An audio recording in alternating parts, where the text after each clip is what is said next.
All right. Well, hello, everybody. Welcome back to another episode of Worldviews. Today we have on Cade Bradley. Cade is an impactful voice on YouTube, known for openly sharing his journey as a former traditional Catholic and discussing the complex intersection of faith and LGBTQ plus identity. Through his channel, Gay X Trad, he provides unique perspectives and fosters important conversations on topics often considered sensitive and personal. Cade, thanks for coming on. I am excited to be here and looking forward to it. Cool. Kate, can you just start us off with just telling us a little bit about your upbringing and how that shaped your initial worldview? Yeah, so I was raised in the liberal suburbs of Minneapolis in a kind of culturally Catholic household. A lot of people might describe it as like a therapeutic, moralistic, deistic type of household where religion was good. It gave us kind of a sense of the afterlife. It was a way to help other people, but my family was far from dogmatic or exclusive with its view of religion. And then into middle school and early high school, I kind of felt lost in the world. I was having trouble making friends. I was thinking about the world deeply and started attending my local kind of mainstream liberal-ish Catholic church's youth group.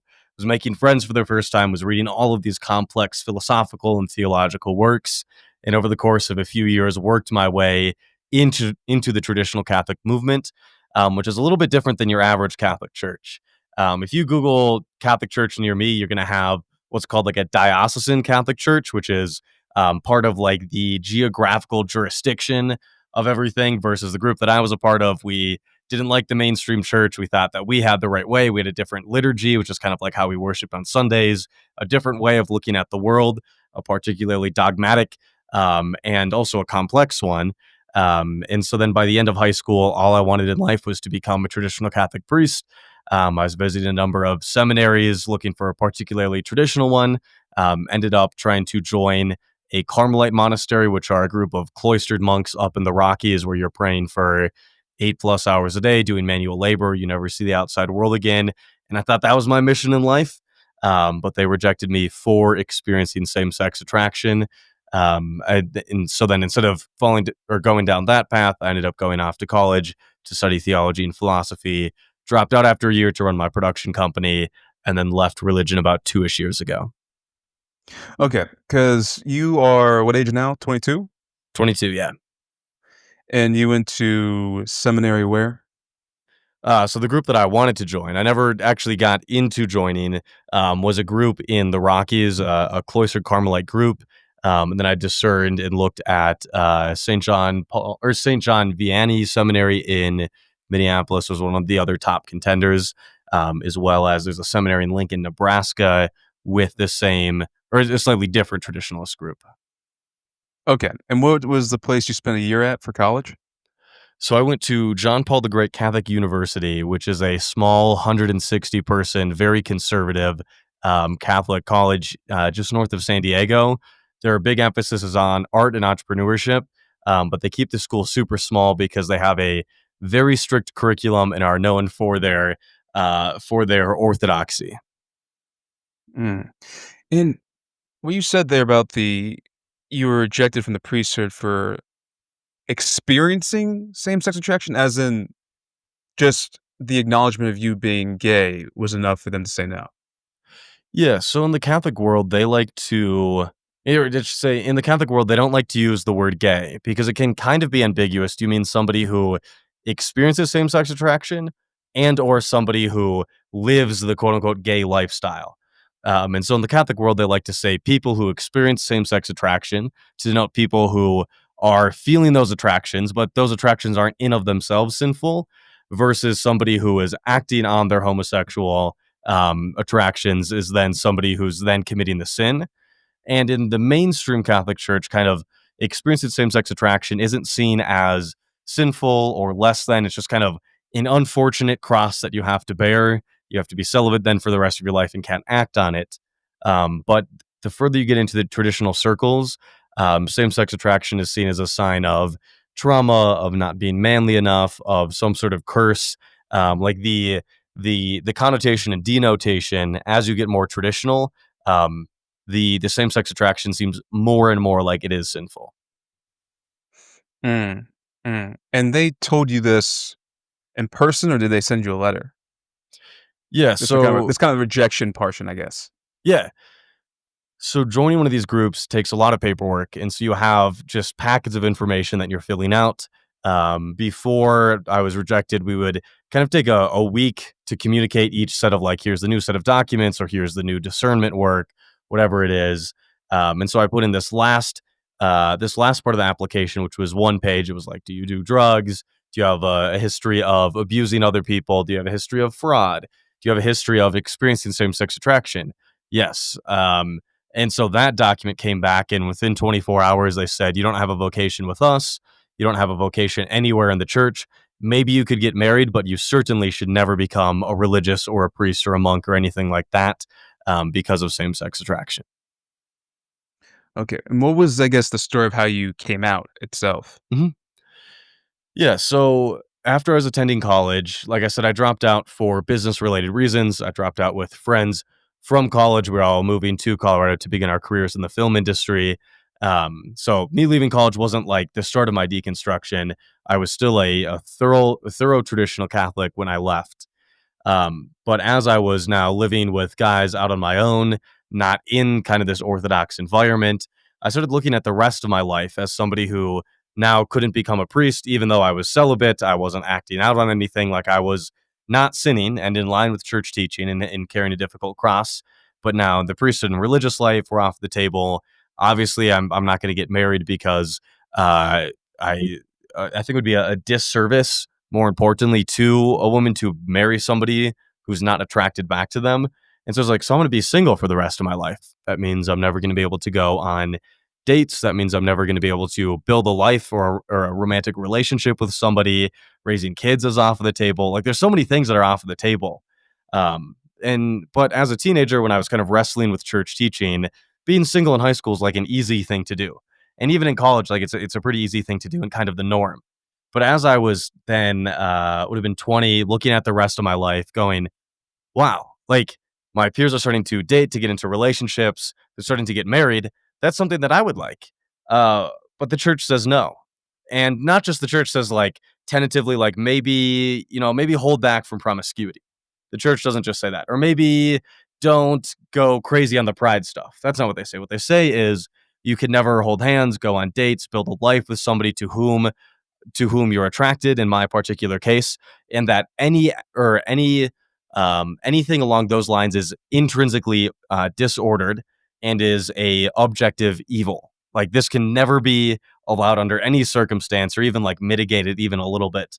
And so I was like, wow, that's a really big command, right? That's a huge burden in terms of what you're trying to prove.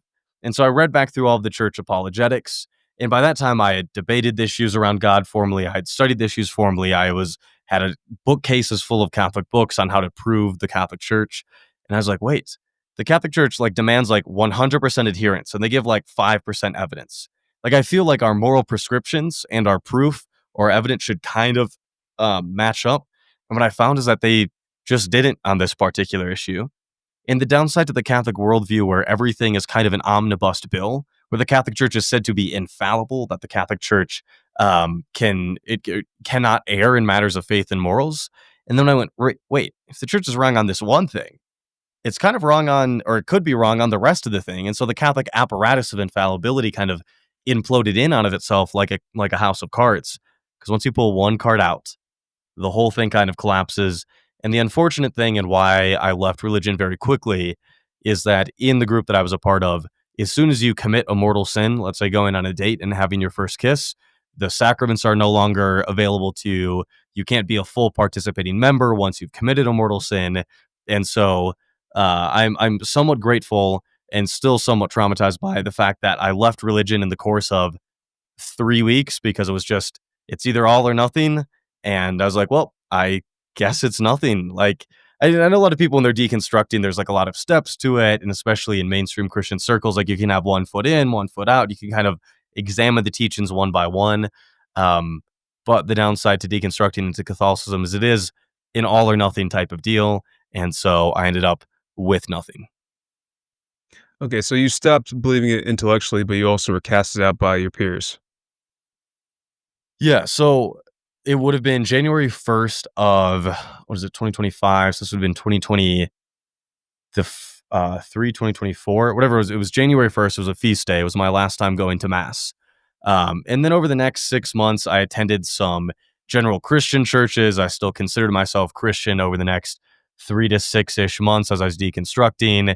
Still went off that same summer to work at a Christian summer camp for a week that I'd volunteered at like every year of my life since I was in 5th grade. So by that time, so 6, 7 months after I left, I was still holding on to some form of Christianity, but it certainly wasn't Catholicism because it was I was quickly ushered out from the visible Catholic institution, but there was a lot of other Christian steps and being mere Christian, and maybe I'm kind of like vaguely Christian. And then by the end of that year, it was kind of like I just don't think I believe. I think religion can be helpful. I think it can be inspiring. I think it can be great. But I don't think I supernaturally believe. Okay, so now I imagine then do you subscribe to just atheism, or do you think you're on kind of the agnostic atheist type of thing? I like to call myself an igtheist, which is kind of like a branch of atheism, which just says that like the words and the concepts that we use around the supernatural are so vague, poorly defined, and contradictory that we can't have knowledge claims. So my problem isn't necessarily with the idea of some sort of transcendent force being out there. The only thing that I'm certain of really is uncertainty about what's out there. And so, depending on how you define atheist versus agnostic, I'm somewhere in that spectrum. I still read a lot of religious texts. I still do a lot of work in the space. And I think Jordan Peterson has helped me kind of look at religion through a natural lens. But as to the supernatural claims, I am fairly certain that we cannot have certainty about whatever might be out there. And can I ask, how did your family react to you leaving Christianity and to you coming Yeah. out? When I left Catholicism, they were all somewhat relieved because they were part of the more mainstream Catholic Church, where religion was a loving, kind institution, where Jesus was kind of this hippie figure that provided meaning, and that the Christian heaven is one of all of the other heavens out there. All of our Buddhist friends and our Muslim friends, like they all get into heaven. So it was a non-exclusive view versus the group that I was a part of was very exclusive, where most of the time I thought most of my family was going to hell. And so I think when I left the group that I was a part of, they were all quite grateful. Like we didn't fight about it as a family, but obviously when you have a kid who's believing crazy things, you're kind of like, let's get this phase over with.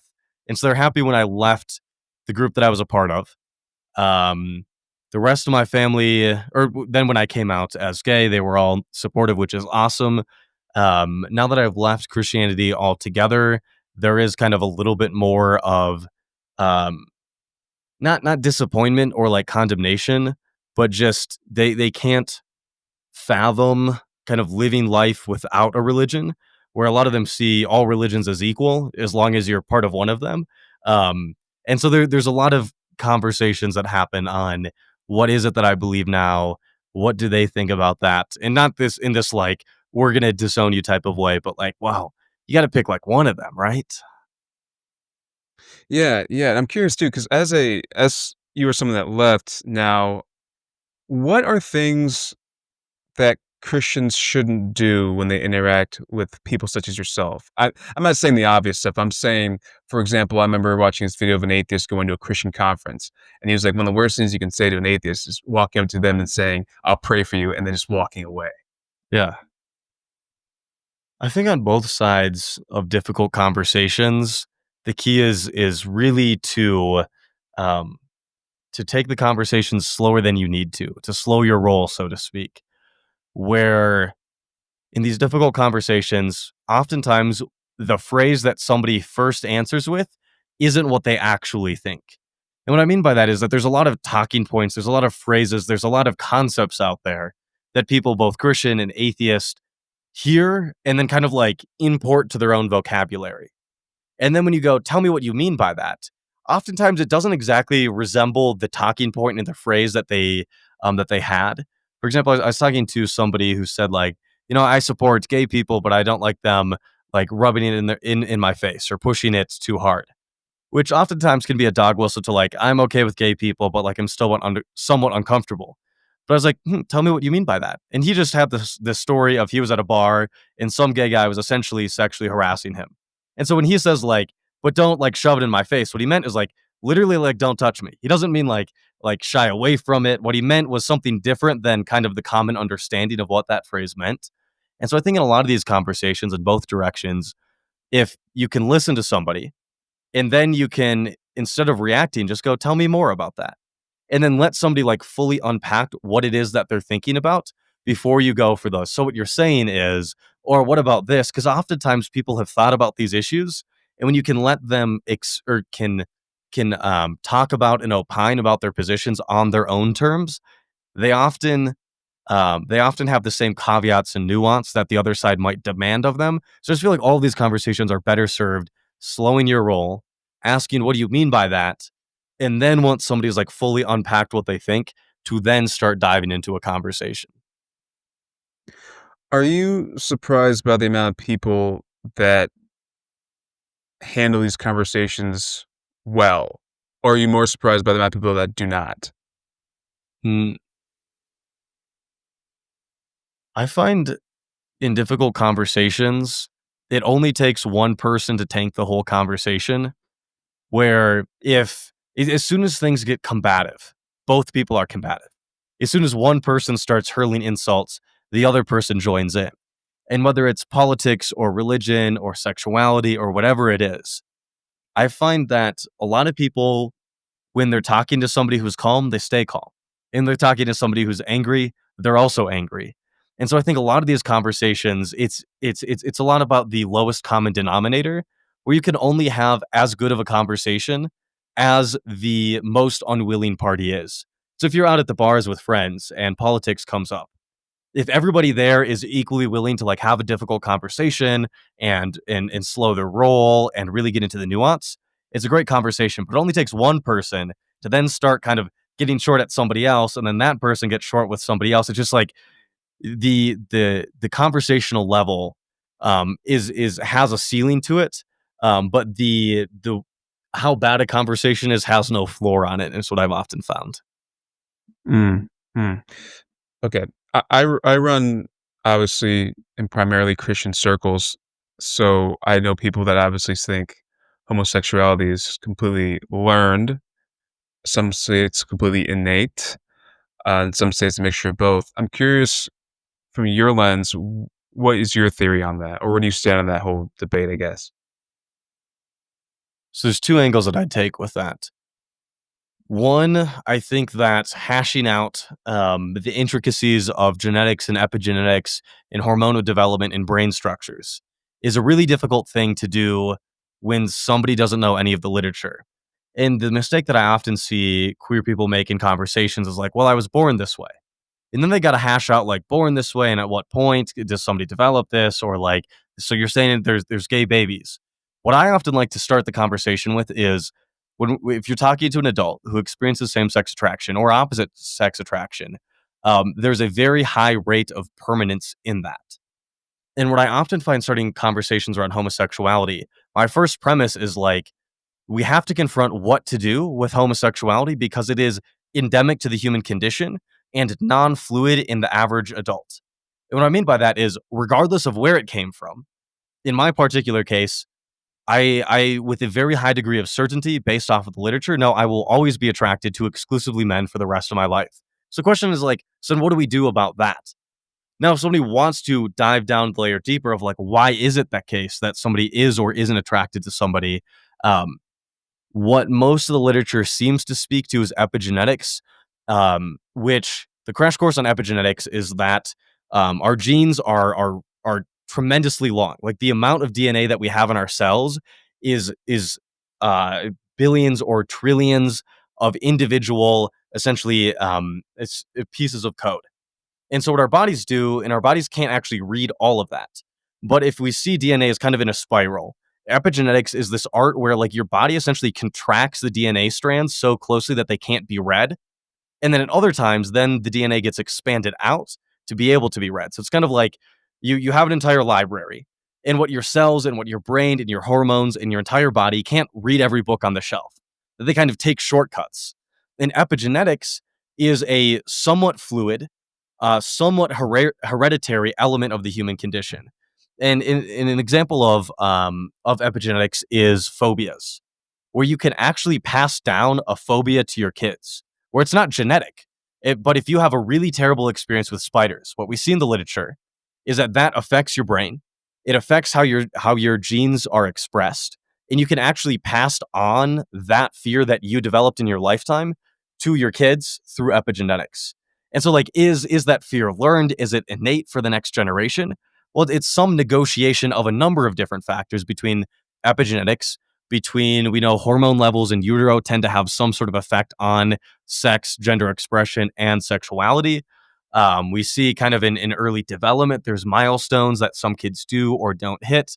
And then it seems by the time somebody hits puberty, their general sexual orientation seems to be almost set in stone. There's a little bit of negotiation, like a little bit more or a little bit less attracted to particular sexes, but there's no relevant cases in literature where somebody was exclusively attracted to the same or the opposite sex, like 100% attracted, and then went to 100% the opposite direction. There's cases over time where people might be 90% attracted to men and then it drops to like 85 or 80. Or somebody might be or come out later in life. But whatever the case is, it's a number of different factors. But by the time somebody is, especially an adult, it is quite permanent. Wow, that was a really good breakdown. Yeah. Does how would I phrase this? Did you 'Cause, when you were early in it and you had that initial attraction, I imagine every person that goes through that has the initial, like, "I'm trying to talk myself out of believing that I actually am attracted to these people." There's it. Let's see. So I always knew that I was not attracted to women. And as through late elementary school and into middle school, I just kept waiting to finally be attracted to women. Obviously in middle or in elementary school, I wasn't attracted to men. But as my peers were starting to talk about crushes on girls and talking about romance, like I kept waiting for that to like kick in. And I knew I was a late bloomer. I was a year or two behind in terms of hitting puberty.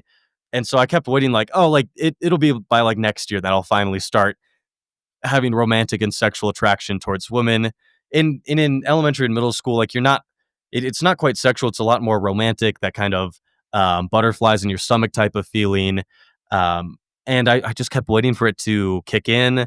And then into middle school, I was like, well, if it didn't kick in, this is how I might live my life. Or, well, maybe on the off chance that I was gay, like this might happen. So it's kind of those thoughts would creep up as I was waiting longer and longer to finally be attracted to women.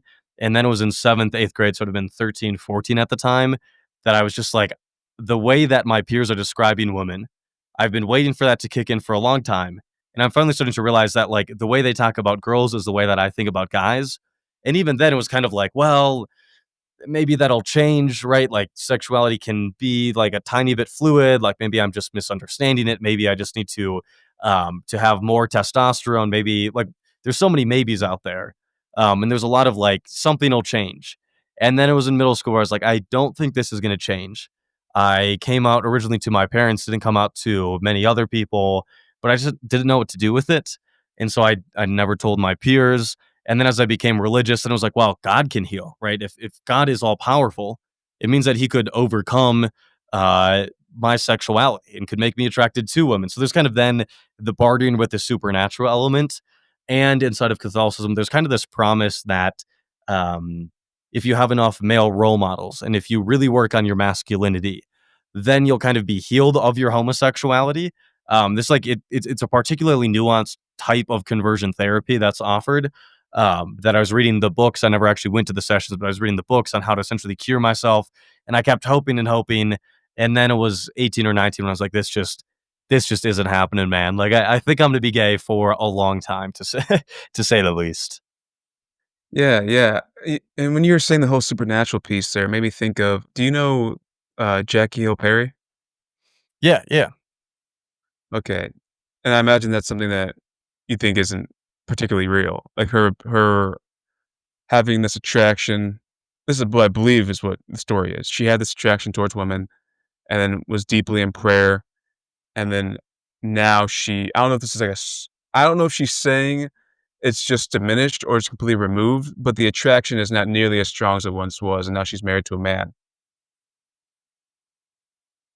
What I find with ex gays is that they are purposely obtuse as to what is actually happening in terms of attraction.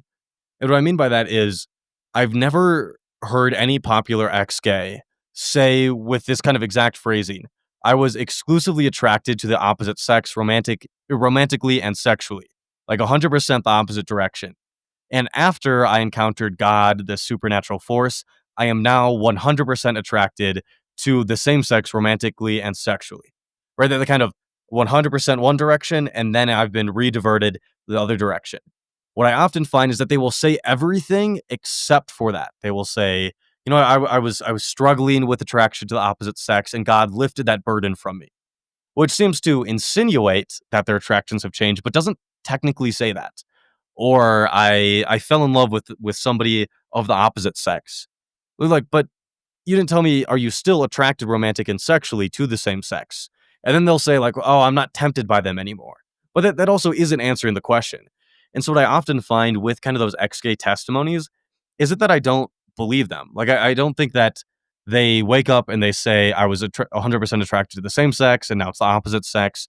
What they say is some really convoluted form of, I now find peace in romance with the opposite sex, or I discovered a way to be attracted to my spouse of the opposite sex, which is essentially dodging the question as to the before and the after. All they're kind of painting is maybe an addition, but they're certainly not painting a story of complete abrogation of those previous desires.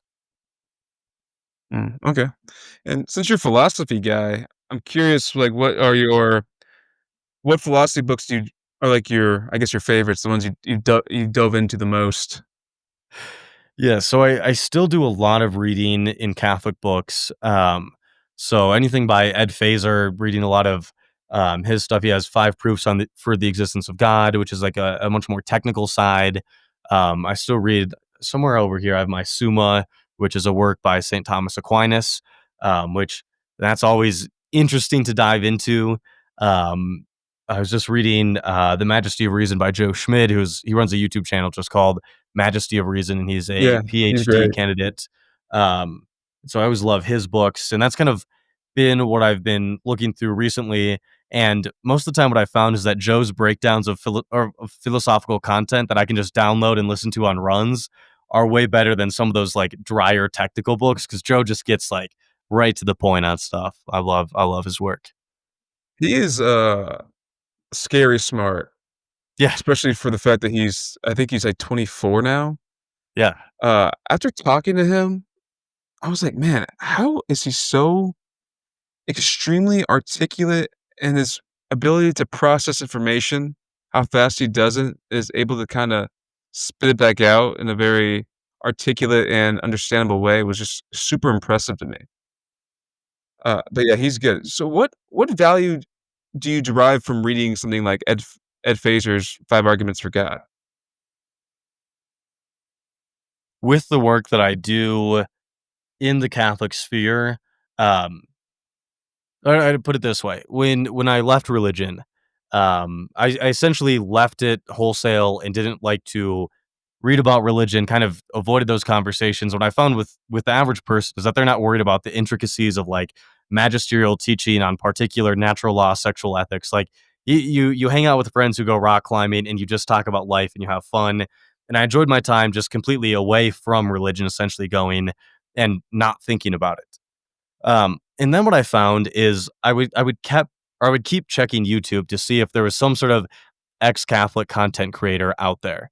Because the Catholic apologetic rabbit hole is an interesting one where it's small enough that it flies under the radar of more mainstream criticisms, and it's also so technical and so dense that unless you know their arguments beforehand, it's really hard to process their arguments in the moment because they essentially invert words to mean opposite things and they have very different axioms and the essential questions that they're trying to adjudicate are very different than a lot of Protestant based content. Um, and so it's always like I'm waiting for some sort of channel out there to kind of give a little bit of pushback on Catholic apologetics. And what I found is that there just wasn't anything out there.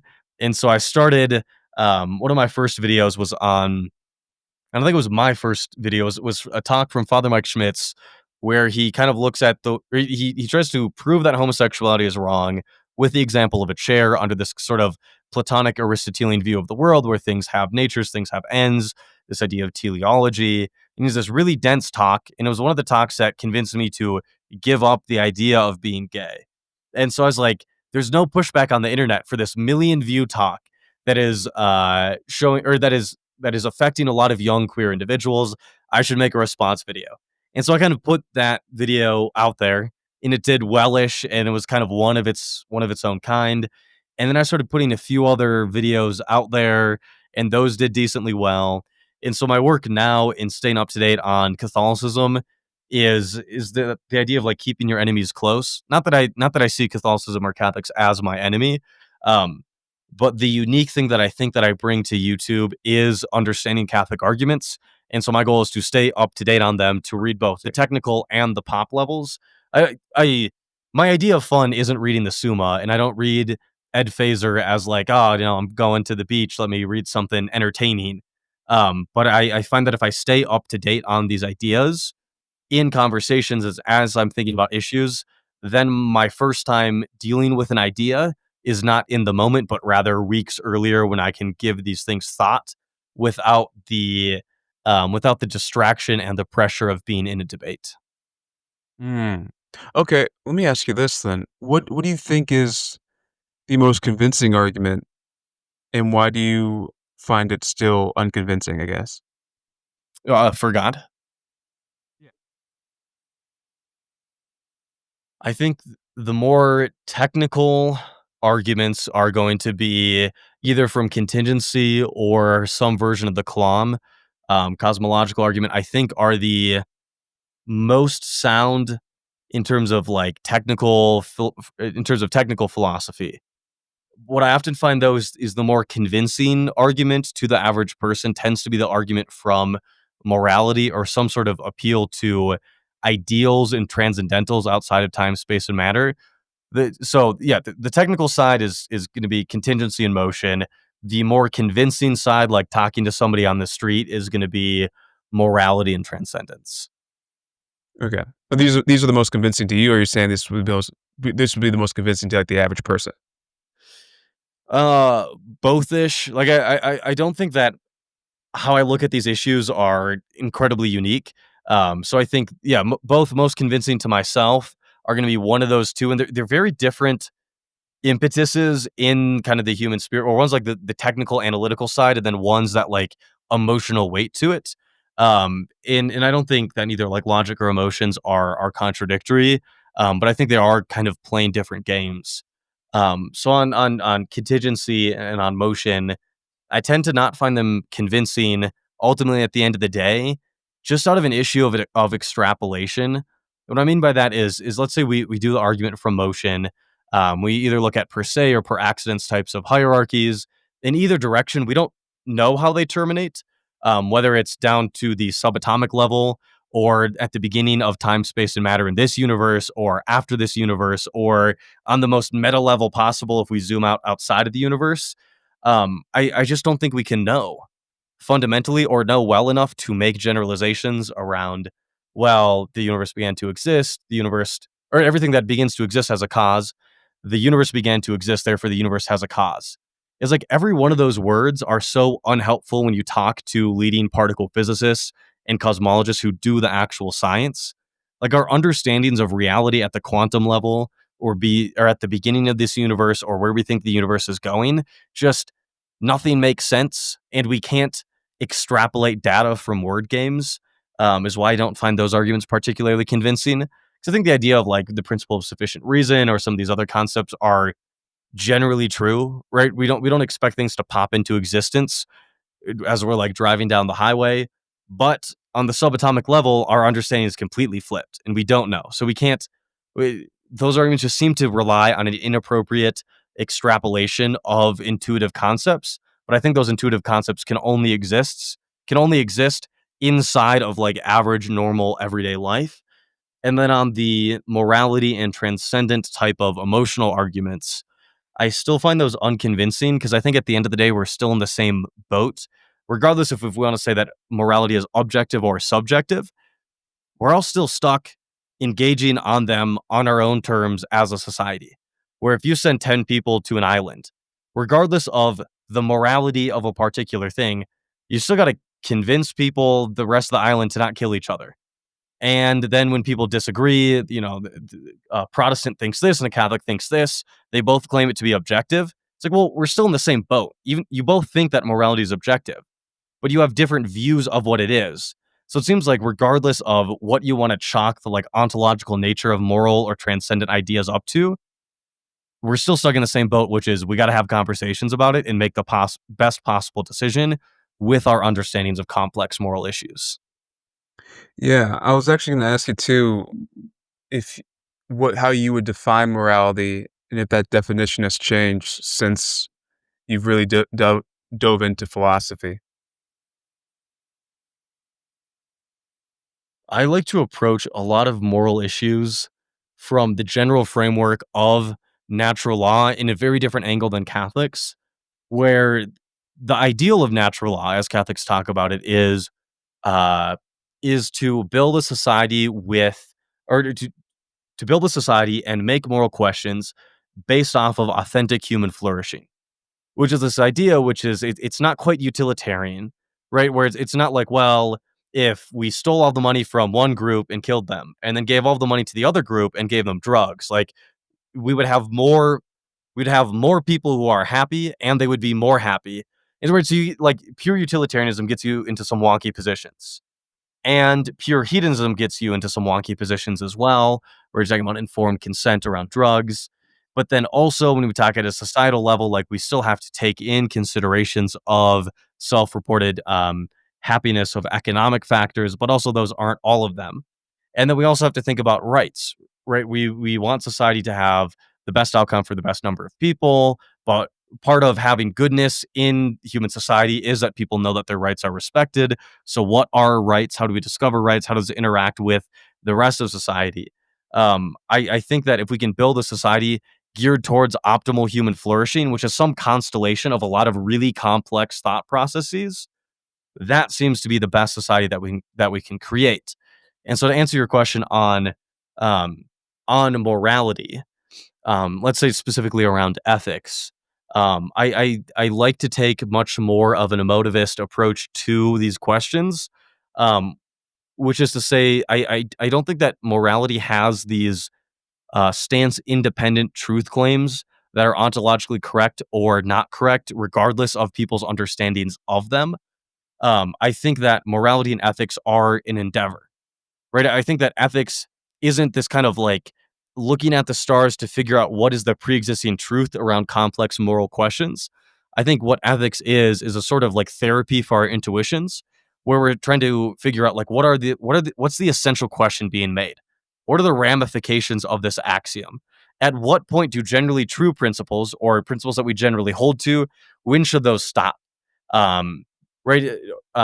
So I think ethics is much more of a descriptive and a conversational approach versus this like I have uncovered the proof that objectively proves this reality about an ethical concern. I just don't find that way of looking at ethics particularly compelling. Mm, mm. And also, earlier in our conversation, did you say that you had debate experience, right? Mhm. Yeah. Okay, because I was gonna ask as well, because I have to ask about Jubilee, of course. Yes. Uh, how 'Cause I assume you apply to get on. Can you just, like, I guess, give us a full explanation of the whole entire Jubilee process? 'Cause you've gone on there more than twice or just twice? Just twice. Okay, just twice, like, that's not more than everyone else has ever gone on. But, yeah, can you just explain the whole process to us? I'm very, very curious to hear that.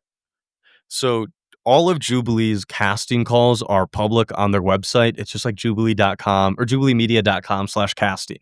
In all of their episodes, people from across the world can apply to. They get a lot of applications, and I'd been on their list for years. Even when I was a Catholic, when I was a Catholic, I was like, "What if I went on one of these episodes?" Um, and I got one of my friends onto the pro life versus pro-choice teen abortion debate on the middle ground as a traditional Catholic. I essentially got off of their mailing list when I was trying to rethink all of my beliefs. And then with my YouTube channel, I was doing a few different debates, and I was like, oh yeah, Jubilee is a thing. Maybe I should apply to something. And so the first thing that I saw was one conservative versus 25 LGBT activists. In my head, I was like, I know the conservative talking points, I know the LGBT talking points, and I could kind of have a nuanced take on both of those ideas. And so I publicly applied to that one, and they get hundreds, if not thousands, of applications. Somehow my application got through, and they were talking to me. And I'm pretty sure I mentioned Michael Knowles in my application, not knowing that it was him, because the hard thing about Jubilee is that you don't know who you're talking to and you don't know about what topics. All you know is one conservative versus 25 LGBT activists. And so I think in my application, I listed the conservatives that I used to talk to or that I used to listen to, that I knew their arguments. And so I think that set off some sort of tripwire to like accelerate me to the front. Um, After a public application is accepted, they go to kind of a casting call where they ask you a few different questions while they're recording, get your response so they can figure out, is this person good on camera? Can they make points? How do they deal with new questions that are coming up? They like they liked me then. They gave you a whole $50 travel stipend to get to LA. In my case, I had to fly. And so like the $50 doesn't even cover the flight there. But at that point on YouTube, I was making enough money that I could pay for my flights based off of the people that were supporting me. So I spent all of my YouTube money for a month to get out to LA for that one. Debated Michael Knowles and loved the experience. Him and I have been talking since, and I was actually just talking to his producers this week about potentially being on his program. Um, that I have all sorts of thoughts on that, but to accelerate the story, then 2 months later or a month later, then I see one Christian versus 25 atheists. I put in my application, and I think I went way too dense on it and way too technical because nobody ever replied to it. And then I had a friend who said, just put in a second application, dumb it down, make sure that the casting director knows what you're talking about. So I put in a slightly less technical one, got into that particular episode based off of their casting questions. I had a hunch that it was Peterson because in the casting questions, it wasn't like Kalam or the argument from morality or like a lot of the traditional apologetic talking points. Like there's only one person who talks this way, and that's Jordan Peterson. So I did prep for that. I'd read all of his books, and then we debated him, and his career has not imploded is too strong of a word. The right's belovedness around him has significantly waned, perhaps is a more technical way of describing it. But yeah, so that's kind of the how those two debates came out. I'm happy to dive in if you have actual questions on them or thoughts. I have Sure. many thoughts. Yeah. We'll dive into all of it. How many hours did you prepare, would you estimate, for Michael Knowles versus debating for or preparing for Jordan Yeah. Peterson? If I count all of the podcasts that I listen to while driving or while running or doing the dishes and phone calls that I had with friends where I was like, role play this particular talking point, or I'm going to be the conservative talking point, you give some pushback. For Knowles, I probably put in 30 or 40 hours. And with Peterson, I probably put in 40 or 50. Um, which sounds like a lot, but it wasn't like I'm sitting down, like dedicating days to talking or to thinking about these issues. But by the time you watch videos in the car and run and talk to friends, it's probably somewhere around then. The hard part with Knowles is that I prepared for a very different person. And so when Michael Knowles walked in, and this is a good point to make. On the actual episodes, you don't know who you're talking to until literally they walk in and sit down and the cameras are rolling. So the first time you know who you're talking to is while the cameras are on. And so with Knowles, I prepared for the wrong person. He walked in, and I knew I was going to perform well because with a Catholic background, I was going to know his talking points, and thought I did well ish on the Knowles one. With the Peterson one, I'm very glad that I got the right person. Not that I wouldn't have been prepared for the other people, but Peterson's a sort of very slippery fish that you have to really think about. And I'd read all of his books, and in his books actually helped me deconstruct. But I was very glad that all of my prep paid off for Peterson, and I did incrementally better with Peterson than I did with Knowles. Okay, now I'm curious, who were the people that you prepared for in place of these two? So with Knowles, I thought it was going to be Andrew Wilson was the person, and so I listened Mm. to a ton of his content, a ton of his debates, and was workshopping his points.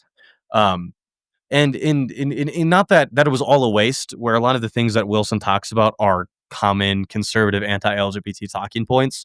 And actually doing the prep is I have prepped other people who have now gone into debate Andrew Wilson one on one. I'm sort of in like generally left wing debate spaces. I'm the Andrew Wilson expert, which is a title that like I've never wanted, but I got to do something with that 40 hours of my life that I'll never get back listening to Wilson. Um, so that's who I prepared for instead of Knowles. And then Knowles walked in. I was like, okay, so this will be good. With Peterson though, I was expecting it to be maybe Clifford Stewart or Sean McDowell or somebody like that, or maybe even Trent Horn. But Trent's been trying to get on for forever and somehow can't get on. But with Peterson, all of my work was or all of my prep was for Peterson, and it ended up being Peterson, which was thank the heavens, or I should say, thank the scientific method. Mm. What surprised you the most about both those interactions? Uh, what surprised me both is the level of preparation, where Knowles was very, very prepared coming into his episode. I could tell he had blocked out multiple days rehearsing for that format. At certain points, was very clearly hitting like pre-rehearsed talking points, and he was waiting for the right person to essentially unleash them on. Because if you look at the clips that Knowles pulled from the debate, are only with the trans women. Like he didn't pull clips from anybody else talking to any of the guys, and so seeing Knowles perform, he performed incredibly well. Like he knew the format, he knew the optics of it, he knew how to get clips, he knew how to when he had a formidable opponent, he kind of made the conversation boring and tried to run away to essentially run out the clock. And then when people weren't performing well, that's when he doubled down and like got his one-liners in. So watching Knowles debate, I was like, this guy really knows what he's doing. His opinions, I think, are complete BS, but he's a fantastic debater and had really, really prepared for the format and knew where he was. With Peterson, though, eh, I'm convinced that with Peterson, somebody's getting fired from his team for what happened. And what I mean by that is it's clearly had negative effects on his career, a bit of an embarrassment for what he's doing. And a lot of people have been trying to blame Jubilee, which is as many criticisms as I might have about Jubilee. Jubilee is very upfront with their guests as to what they're getting into. The format before Peterson came on, there was a ton of other Surrounded episodes where it wasn't like Surrounded was a new format and Peterson got ambushed. Like Jubilee is very clearly a thing and communicated that to Peterson. What I'm convinced that what I'm convinced happened is that whoever from the Daily Wire producing team was like, Michael Knowles has been on, Ben Shapiro's been on, let's get Jordan Peterson on. Peterson essentially showed up looking a little bit haggard. He didn't seem to exactly know where he was. It was apparent that he had never watched a Surrounded episode 4 and just wasn't ready for the format. Um, it just seems like when you have a schedule that busy, you have handlers that just tell you where to show up. Right? Like Peterson doesn't know his own tour schedule. He has people that set that up, and then he essentially shows up and performs. And so I think he just thought that this was going to be another generic media appearance, and it didn't seem like he prepared hardly at all for the episode. So both with Knowles and Peterson, the level of over and under preparation, I think, was the most surprising part. Yeah, and how long are you guys actually in there? Um, so the shoot itself for Surrounded, from the time we arrive to the time we leave, is like 3-ish hours. The actual runtime is closer to maybe 2 hours. So specifically on Surrounded, they cut it down to an hour and a half, which means they're keeping in 50 to 75% of things that were said. And I've never heard complaints from anybody on like, oh, they took out my point here, or like they made me look bad. Like they do a really good job because like the filming to publishing ratio is pretty close. Versus like for Middle Ground, the guys that I know who've been on, they'll film for like 5 hours and they cut it down to a 45-minute segment, which means they have to cut so much off that people are unhappy with more with like the Middle Ground episodes. But with Surrounded, I've always been happy with how they cut. Oh, that's interesting. And if I was even as a skilled debater as you or the other people there, as prepared, I'd still be super nervous. Oh yeah. Did you feel that at all? Or and did you feel that same amount, that same sort of temperature within the room itself? Mhm. I think Jubilee's invented a sort of extreme sport around debate where debates in of themselves are nerve-wracking. but it's going to be seen by maybe a few thousand people, or if you're in high school debate, like there's an auditorium. But with Jubilee, it's like, between 1 and 20 million people are going to see how you perform. And so leading up to it, once you sign up, I think both of them we knew, I don't know, 2 months before the actual date. And so your brain, your lizard brain is always aware of the fact that in 60 days, we're going to have millions of eyeballs on how I perform. And I'm never an anxious person. I don't consider myself an anxious person. I don't worry. But what happens is a lot of stress, where you go, this is a big deal. Like, objectively speaking, millions of people are going to see how I perform. And there's a ceiling to how well I can perform, and there is no bottom to how poorly I can perform. And a lot of the clips that go viral from Surrounded are people looking terrible. And so you have to go like, this is a big deal. And then not go like, oh, so my life is ruined if I do poorly, or so let me stress about it. But you go, I need to prepare. I need to think about this. I need to like get my ducks in a row. I need to do work. And so kind of that the threat that that my lizard brain perceives just forces me to hyper focus. And so leading up, it is like reading all of these books, and my memory is on overdrive. Talking to friends, kind of like rehearsing possible talking points. Because the crazy thing is, you show up and you don't know what's going to be debated. You know the topic, but you don't know the particular claims and the studies. And so there's a million different ways it could play out. And then like the week of, it's kind of hard to get work done because you keep thinking like, I need to prepare more. There's always new ideas that could come out there. And then the day of, from like the time you wake up at 7 until 3 p.m. when the shoots tend to be, just nothing happens. Like I've tried to hang out with friends. I've tried to like get work done, and just your brain is not going to think about anything else because there's this existential threat that your brain perceives. And so just kind of like rehearse, but you also know like you can't cram study for these. And so just kind of like a day of almost being in purgatory leading up. And then the actual shoot is this crazy adrenaline rush where your brain is firing on all cylinders. Both seeing two of the people that I've looked up to for years and have seen, and are probably fanboy over them in any like non-debate context. Like if I saw them on the street, I'd be like, oh my gosh, like that's Jordan Peterson. I might disagree with him on stuff, but like I've read all his books. I've listened to him for years. When the opponent walks in, you don't have time to think about being a fanboy. It's just like, this is just a person. Like they've said these things and they have this platform, this reach. It's just like, this is the person who will determine how I'm seen in the eyes of millions and millions of people. And so watching the episodes after, then I'm like, oh my gosh, like I get to talk to Jordan Peterson, Michael Knowles. But in the actual episodes, it's just like, this is a person. And then sitting down at that chair, the world essentially just gets shut off. Like you do not see or hear anything outside of talking to the person. I don't keep track of the flags on the outside. It's just like your brain is locked in. It's firing on all cylinders. And the weird thing is that you have an incredibly foggy brain where like you're firing on all cylinders, but at like 20% capacity. And all that's happening is you're going off of instinct, which is why I think a lot of people perform poorly, where even if you've rehearsed the lines, even if you know the arguments, you can't think long enough to like recall that unless it's really at the top of your mind and these arguments are ingrained in you. And so my memory of them is, you get in, you're arguing based off of instinct. You have no clue where anything is going, and you sit down and then you go, what did I just say? And then the rest of the night, you're like trying to piece back together that conversation in your head. Like, did I do well? Did I do poorly? What things was said? What things weren't said? What could I have done better? And it's like, oh my gosh, like I forgot, like there was that exchange too. And like, also, like we said that it's this weird, like uncovering of memories after it's done. Cause in the actual moment, your brain is just not, it's not out of like an extreme stress. And there's people that go up there that they'll cut from these episodes, and they'll go up and they'll just sit there and can't talk. Like they'll just not even be able to begin a sentence because it is such a nerve-wracking thing. And not in this, and some people take it and they get emotional, which getting emotional means you're gonna have less of your brain that you have available. I like to stay calm, and the whole time I'm just listening for like, what is the central question being asked? Like what central contention is actually the hinge of this conversation?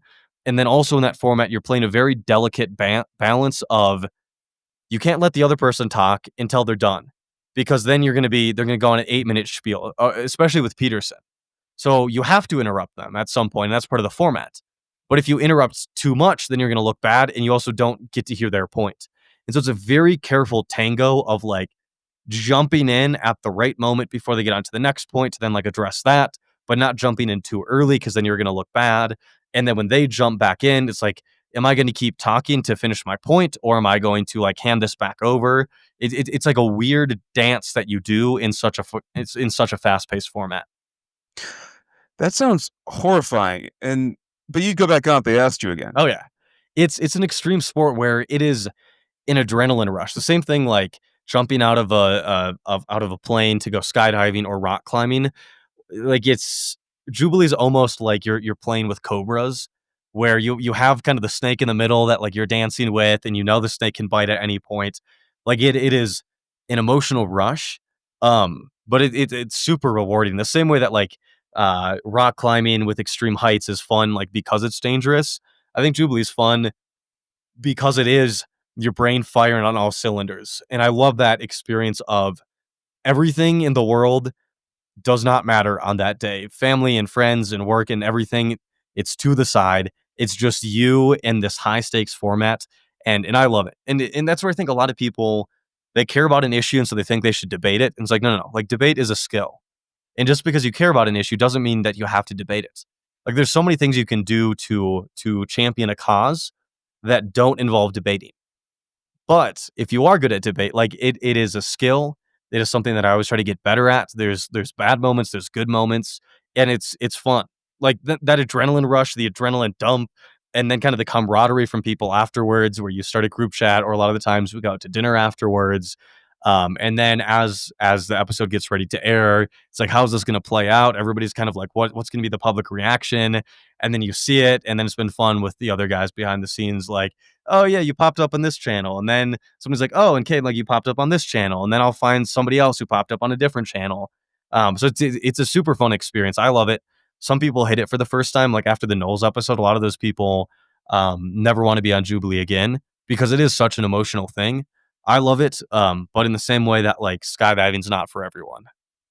Yeah, they kind of throw you into the wolves a second time when they post the episode. What I mean by that is Mhm. they post it and then they put all your Instagram handles. And this is how to contact this person if you disagree with them or if you Yeah. want to give them props, which I imagine that's 90% disagree, 10% props, maybe. Mhm. So I imagine for you too, a ton of people reached out to you because your contact information was posted there, and they priced it all sorts of things, right? Yeah. So a lot of the people on the Knowles episode got a lot of hate, because LGBT issues are both complex issues and issues that are ripe with bullying on the internet. And so a lot of the people in that episode legitimately got death threats and had to actually talk and get the cops involved. Um, but and it's not that I never receive hate, but I'm a little bit more technical, a little bit more laid back, and tend to come off in debates as not this person that you could just like load all of your hate onto. And so, do I get snide comments from time to time? Yeah. Are there interesting people on my own YouTube channel? Yes. But I've never had to deal with threats of violence or like stalking. I've had some people like find my personal phone number from different places on the internet, and it's just like you get blocked. Like in the people that have found my number, some of them good, some of them bad.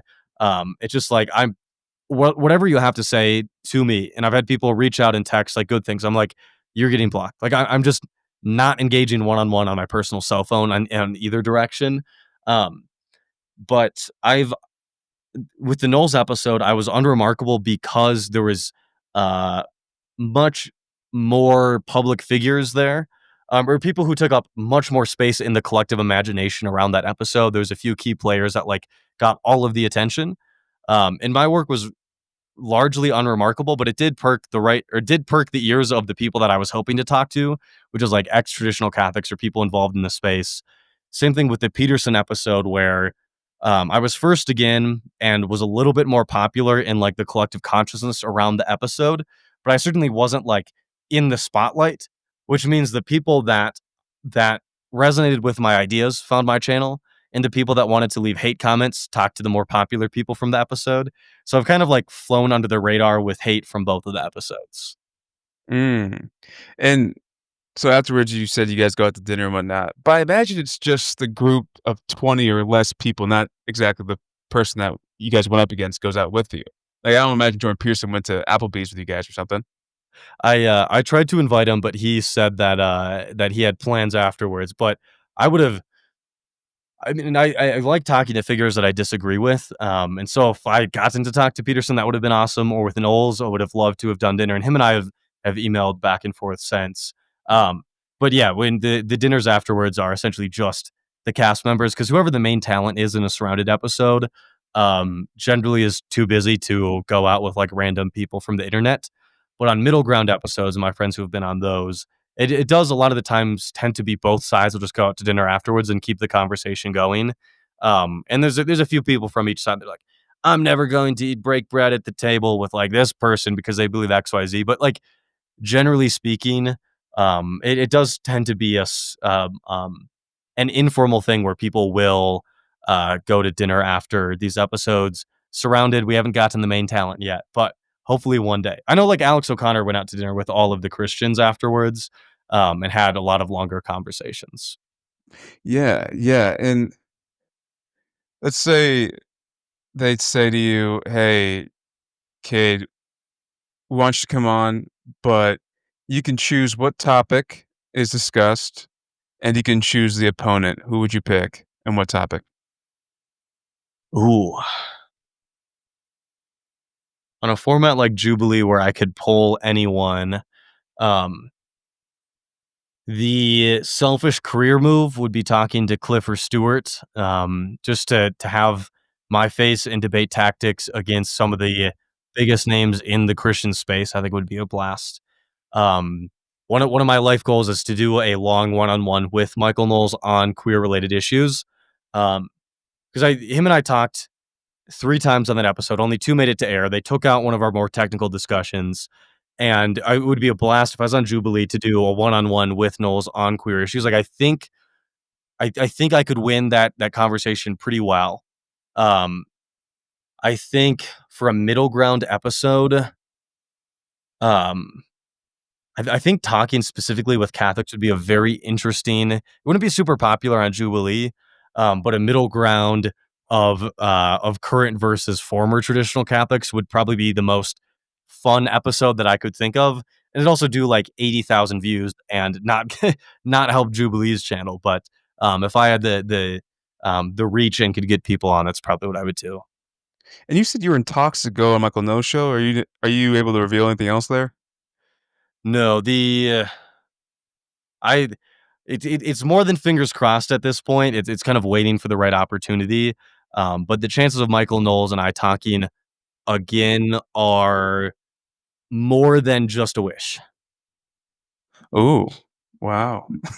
We'll keep that in mind. That'd be Yeah. super cool. I mean, it'd be cool too to actually not have to. I mean, I imagine you don't have to, you don't have to respond to this, but I imagine it wouldn't. It's going to be virtual versus you being able to actually go and sit across from 'em. The Daily Wire likes to fly people out for one-on-ones. They do virtual stuff, but they also don't shy away from in person. Um, so who knows what'll happen. Like I said, we're in talks. It's not like there's one thing that I know that I'll be on, that I can't reveal. But I am fairly confident based off of the people that I'm talking to at the Daily Wire that it should happen, and what I'm pushing for is in person. Let's say they say, "Here's $50 for your American Airlines ticket." What do you say? Oh, heck yeah. First of all, I'm gonna go United or Southwest, except now I hate Southwest because 'cause they're tanking themselves. So, probably something besides American, but even if they said show up in Nashville on this date, I would probably, like, cancel a wedding and not attend somebody's funeral if it meant getting to go to the Daily Wire. To be a blast. I One of the things that I found, maybe I'd put it this way. I think one of the ways that I can help the most is talking directly to the other side. Where I think a lot of people on, let's say, the left or LGBT or atheists, like whatever bucket somebody wants to put me in.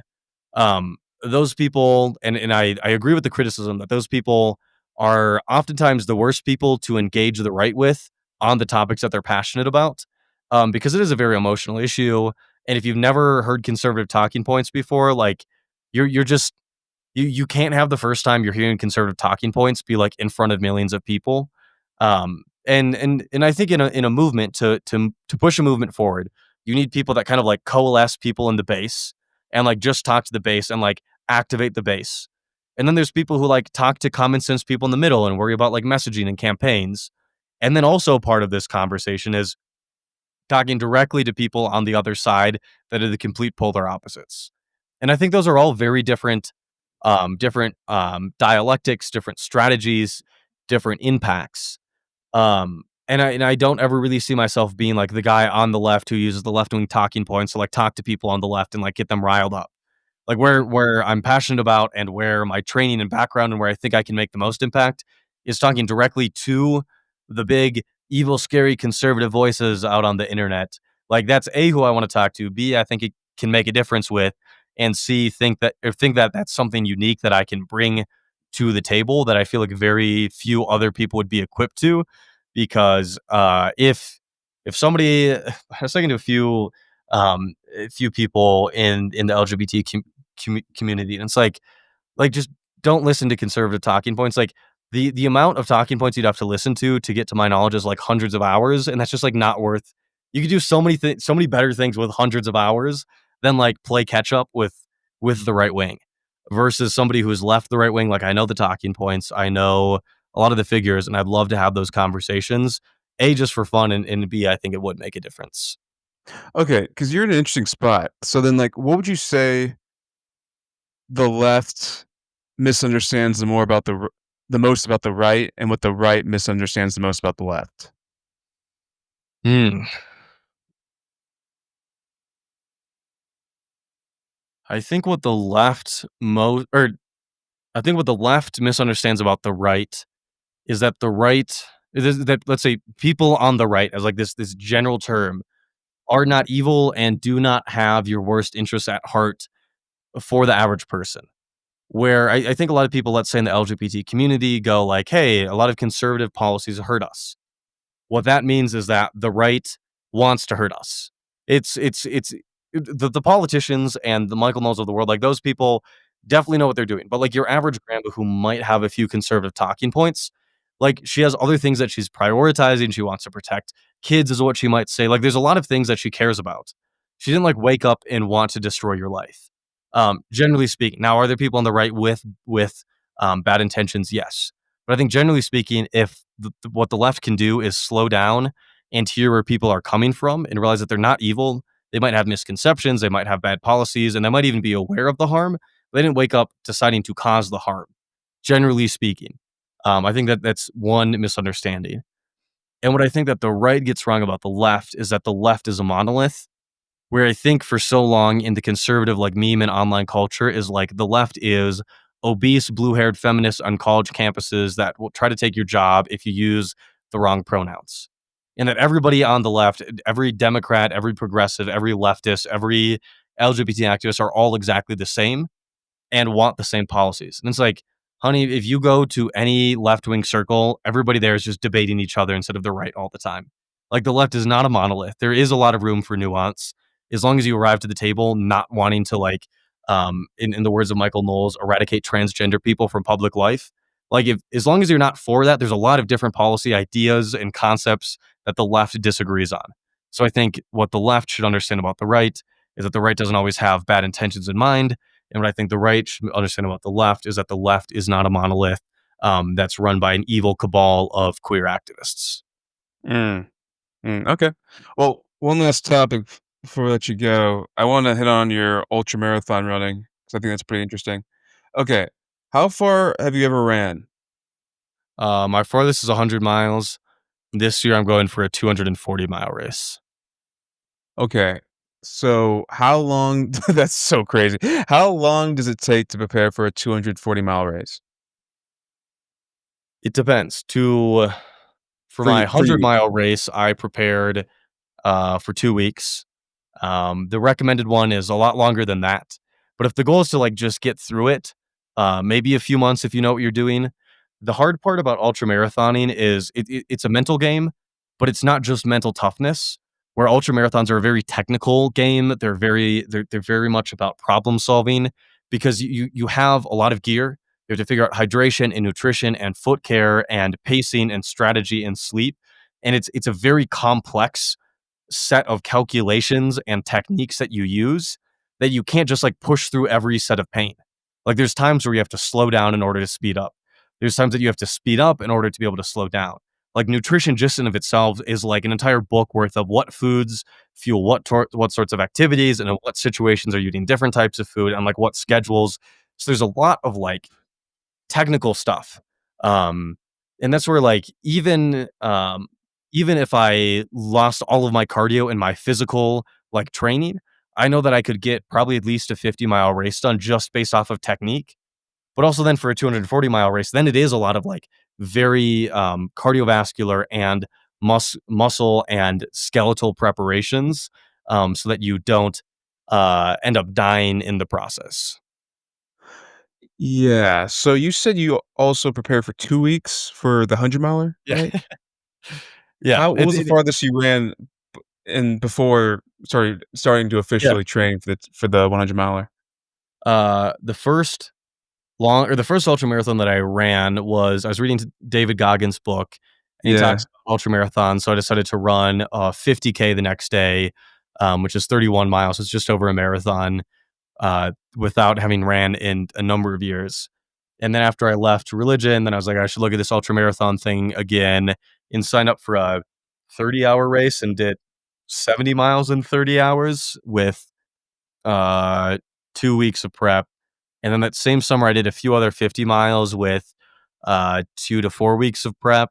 And then I looked at the 100 miler. I didn't ran for a few months and then just like, I'll sign up and then trained and then didn't train in the 2 weeks before. And I was like, I should probably train. So did that one on like 2-ish weeks of prep. But then going into this longer one this summer, I'll kind of be a 6-month training block. Yeah, that's actually insane that you kinda said I don't know if maybe I'm misrepresenting you here, maybe, but you kinda said that you could run 30 miles without any cardio training? I'm if I could like transplant my brain onto anybody's body, I think I could get through 50 miles because it is very yeah, it's a technical and problem solving kind of concept. You need a lot of mental toughness to do long distance, but if you know the fundamentals, the fundamentals of like hydration, nutrition, how all of those work, how to like look at a course and figure out how to run it, and the pacing strategy, and then a mental toughness. Mental toughness is also just like a learned technique. Like you learn the heuristics and the ideas that will keep you centered, how to avoid like essentially thinking about how this race will go poorly. Like there's a lot of like techniques to mental toughness that are all learned. It's not like um, yeah, with mental toughness, it's not like you're born somebody who like does or doesn't have mental toughness. You just get like you get used to working outside of your comfort zone.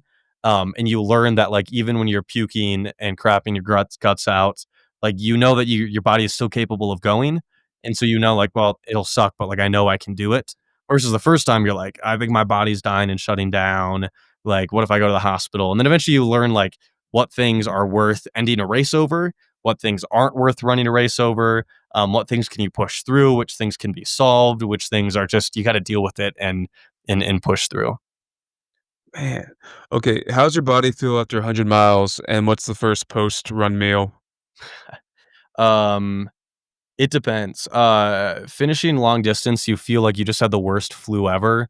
You essentially lose control of your body's ability to heat itself or to cool itself, and so you go from like super hot to super cold.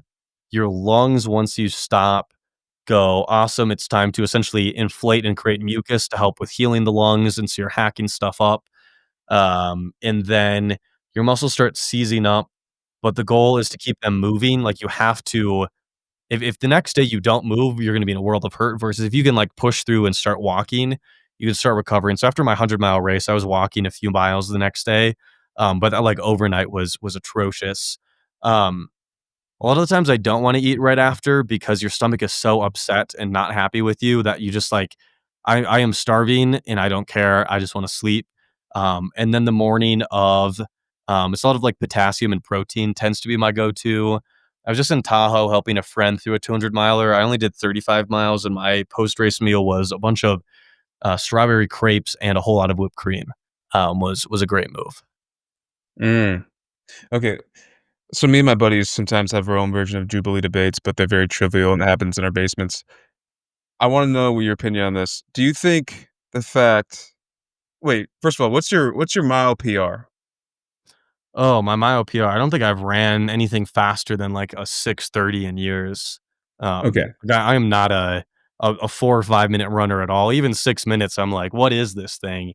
During races, I tend to go for, um if I'm, like, pushing my pace in a 100 miler is gonna be between, like, an 8 and a 10-minute mile is, like, moving up hills. My goal is to stay sub 15 even while climbing 1,000 feet a mile, and then on downhills, I try to stay, like, sub 10, and then in the second half of a race, it just and that's the difference with ultra marathons is that you run based off of perceived exertion, not off of pace. And so like you have an idea of the pace that you want to hit, but you're not actually like looking at your watch. You're running off of your heart rate because your heart rate controls your digestive tract, and you have to protect your digestive tract for it to keep working. And so even if you know you could hit a pace, but you're going to be breathing too hard, you tend to go, we got to slow this thing down. And so you're just kind of going off of heart rate and breath rate versus like an actual set pace. Mm, okay. So my question was going to be, do you think in my opinion this is a top 3 most impressive athletic feat in the history of mankind is the fact that a gentleman ran a marathon in less than 2 hours. Do you agree? Saying that the most impressive feat, It's top 3. top three. Um, yeah, I think that the sub 2 hour marathon, I don't think that the sub 2 hour marathon is going to be like the sub 4 minute mile, where like once somebody hits it, then a ton of people are able to do it. I think that sub 2 hour marathon is really only going to be a few people ever, and so I think that does make it one of the top things. Okay. I was gonna ask as a follow-up with the top 3, but I think you might disagree with this one because it relates to David Goggins. I think in his book, he ran 100 miles with 1 mile of prep. Like, he ran like, and I think within 6 months, the farthest he ran was 1 mile, but he ran an ultra marathon, 100-mile distance, like, the next time.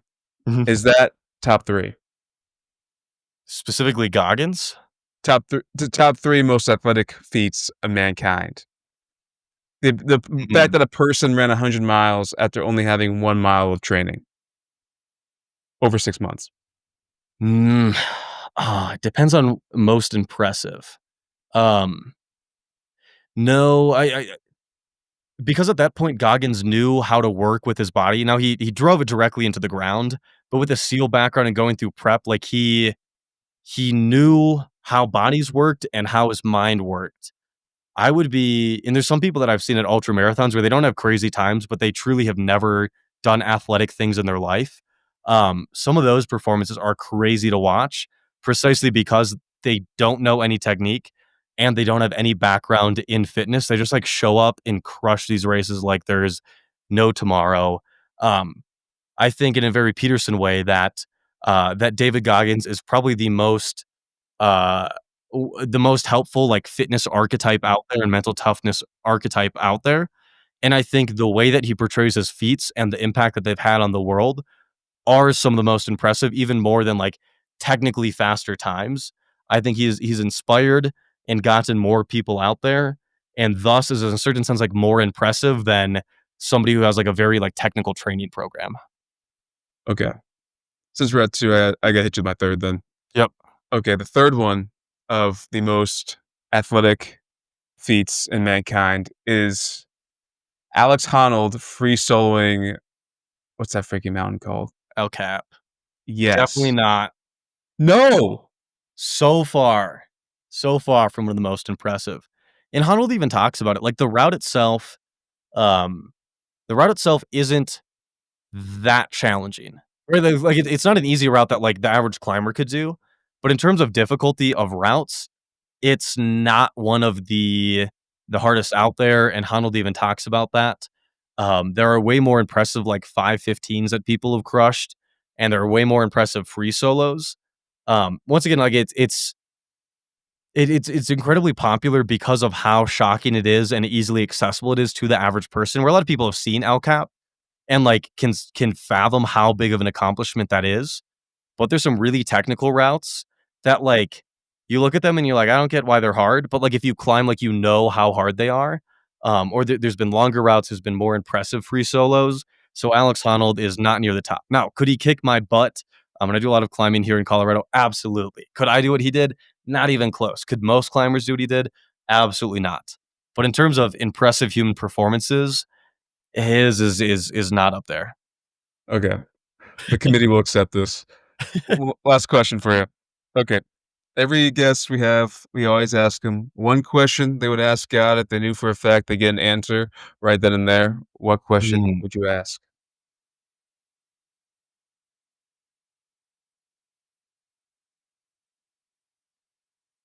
What would I ask?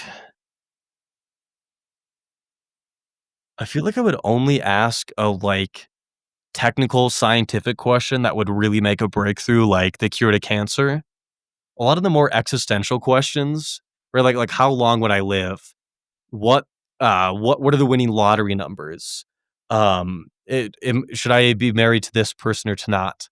I feel like I wouldn't want the answers to those questions because I think what makes life beautiful, and I think even inside of a Christian paradigm, um, that those questions are only valuable because you find them out on your own terms. Um, and that the journey and the beauty of life is figuring those out and not having certainty. So I feel like if I talk to the all knowing creator, well, the obvious question if I see him is like, what do I got to do to go to heaven? Or yeah, I feel like I'd ask some sort of technical question versus an existential question. Mm, mm, 'Cause I fair. don't wanna I don't wanna know how long I'm gonna live. I think part of what brings my life meaning is that I wanna live a life that, like, if I got diagnosed with something and had 2 weeks to live, I'm perfectly happy living exactly my next 2 weeks of my schedule.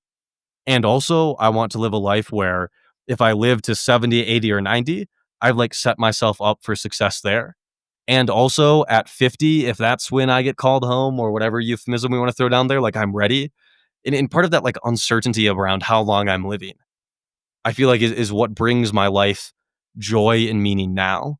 And even the idea of dating or family or careers, I think the journey really is the best part. Like, I think of my own career in film. My most memorable and fun moments were the hardest, like, the times that I wanted to give up and that, like, I pushed through not knowing if it would work, and then it paid off. Like, those are my favorite moments of my career, and so I feel like if when I started my career, I knew that I was gonna make it through, it would have not been as cool. Or with ultra marathons, like, if I knew which races I was or wasn't going to finish, like, it would take the fun away. Or if I knew who to marry or who not to marry, like, that it's useless information and, like, even harmful information that takes the beauty and the mystery of the world out there. Yeah, that's my opining on the matter. Well said.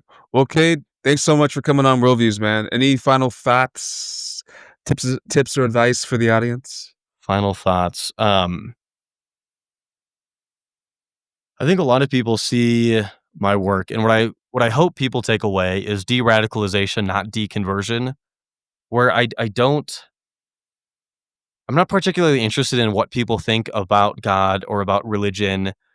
And what I mean by that is like I don't feel the need for everybody to believe my own like weird version of like atheism. Like I don't think that my worldview is the truth.